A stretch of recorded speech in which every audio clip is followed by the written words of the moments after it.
You know what they say, 6 times the charm. This is the 6th time I'm recording this, and if I have to record this one more time, I'm gonna pull my hairs out. All right, let's do this. As we all know, the Guilty Gear Strive beta is finally come and closed. We've gotten to play a lot of the game. This is the 2nd beta, and I know a lot of people have a lot of mixed opinions about it. I have a lot of good opinions that I want to say about the beta, and some really bad opinions, and maybe some controversial opinions that hopefully the devs can hear my problems, my cries, and maybe even some other people have this exact same problem. So hopefully the devs will hear this out, and maybe, just maybe, they'll change maybe 1 or 2 things before the game comes out. So the way that I decided to do this review is simple. Just put all the good things I like and all the bad things I like, because I'm not a really good reviewer, and I've known this, but I'm hopefully gonna get better within time. I think the first big thing that needs to be addressed, and this is possibly the most cliche thing that any reviewer can put in the review, but I'm just gonna get it right out the gate so that anybody who's watching this just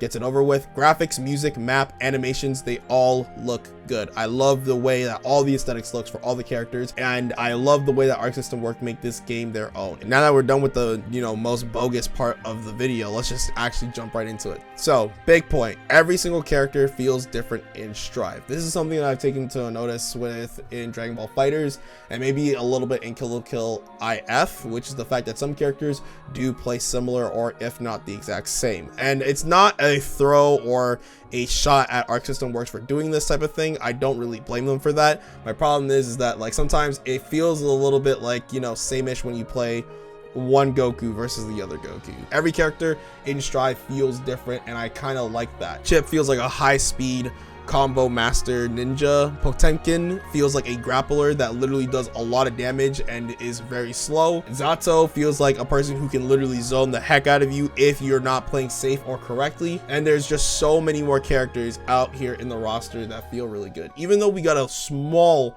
handful during the beta, and honestly, even though the roster size is a little bit smaller, I kind of like this because it makes it so that every single character feels a lot more balanced within the game. I'm hoping that they're not going to add too many characters within the game, but honestly, due to the fact that we're going to be getting a seasons pass when the game is going to be coming out, I can definitely tell that this game is going to have at least 20 characters before the end of the game. Another thing that I like about the game is the fact that combos feel very rewarding. When you pull off a combo within the game and you've learned and teched everything in the game, combos feel great. The only way that you can break out of a combo is by using your psych up gauge, which allows you to break out of any literal hit within the game and can even potentially knock back your opponent if you play it smart.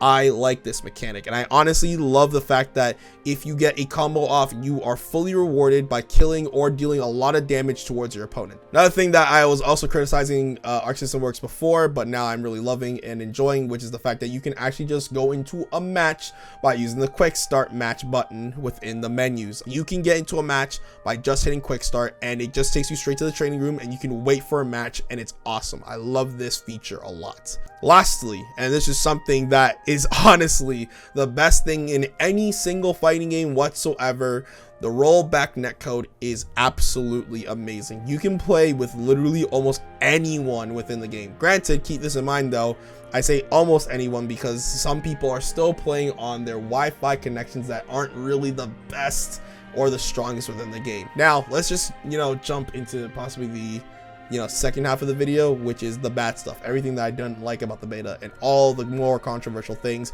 within the game. I think this one's going to be a little bit obvious, but first things first, the high damage within the game. The damage is ridiculously high, but I think there's a very easy and simple fix towards this, which is the fact that you can just change the amount of rounds within the game.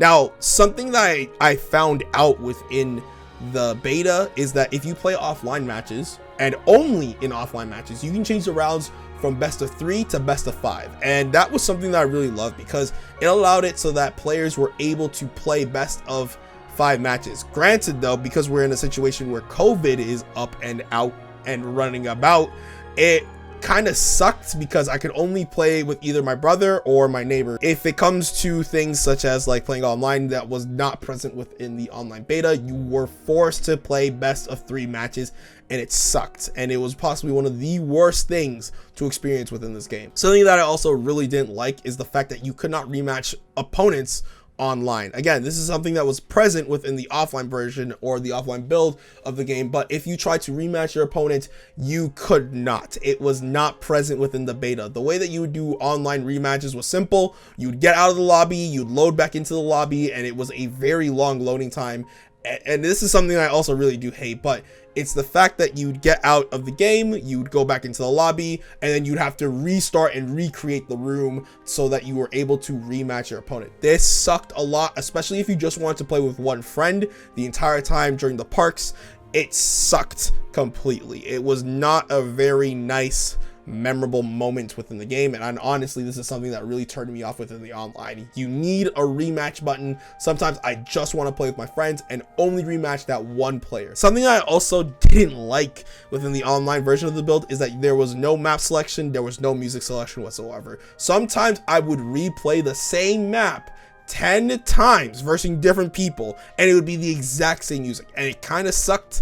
Actually, no, this didn't just kind of suck, it sucked a lot. This was possibly one of the worst versions because I would be hearing the exact same song playing on the exact same map every time. Again, it's a small thing, but allowing yourself to pick the map and maybe even pick the track that you want to play would be a lot better. I felt like because it was set more on an auto rather than a random, it pretty much made it so that you were 100% always going to hear that track, and if you played two specific characters, they would always go to one specific map, which kind of sucked. Something that I also didn't really like is the lobby system that Arc System Works provided within the game. It just looks so weird. Half your screen is covered in text, the other half is covered with just lobbies and people just walking around moving. It just looks weird. It doesn't look nice, and I don't really like the UI design that they decided to go with this lobby system. One thing that actually kind of pissed me off, and this is something that was really annoying until you figured it out yourself, is the fact that the game does not teach you how to roam and cancel. So within the tutorial, you can play the whole tutorial, you can learn how to psych up, you can learn some of the combos, you can learn how to do your general moves and whatnot, but roam and canceling was not part of the tutorial. And roam and canceling isn't something that one or two characters are able to do. Every single character in the game is able to roam and cancel. And for the fact that Arc System Works couldn't teach players how to actually roam and cancel in the tutorial was a little bit annoying. Again, it's somewhat of a nitpick, but allowing your players to understand and already know what the mechanic is so that they are able to lab and do things correctly right from the get-go is much more important. Something that pissed me off the absolute most within this game is the following / R code data collection that you would get within the menus. Again, this is something that would happen only if you were interacting with other people, and if you ever hit follow or try to gather the Arco data, the loading screen is so abysmally long that it would just want me to stop playing the game. It took so long to load some people's Arco datas, and it's honestly really annoying, and it's something that I didn't really want to do. I just find myself accidentally moving my menu down and just accidentally hitting the Arco data and just loading up a player's Arco data, which I didn't even want to do, and I would just sit there for 2 to 3 minutes, and it's really long and it's really annoying to have to pull that up. So something that I didn't like about the tower system is the fact that you are able to see what your matchup is before you actually played your match.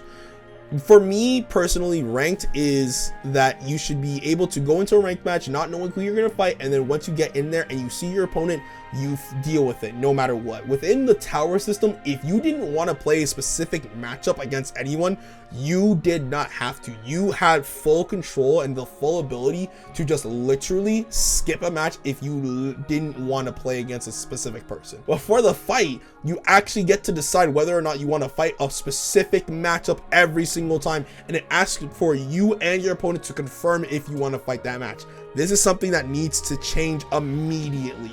They need to make sure that you're not able to fix your matches, because that's what it seems and it looks like right now. And finally, this is possibly the biggest thing that really annoyed me and pissed me off within the Guilty Gear Strive beta, is the fact that matchmaking somewhat sucked.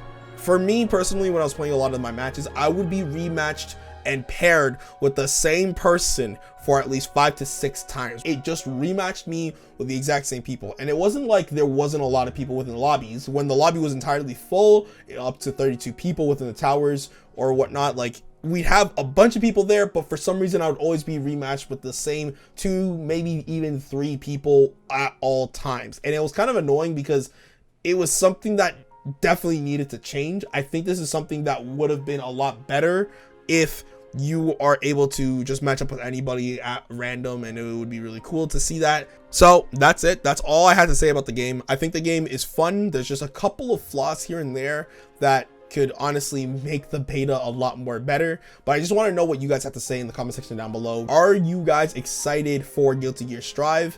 Yes or no? Let me know in the comment section down below, and as well, let me know what troubled you the most within Guilty Gear Strive. Like, comment, subscribe. I'll see you guys in another video. Stay awesome.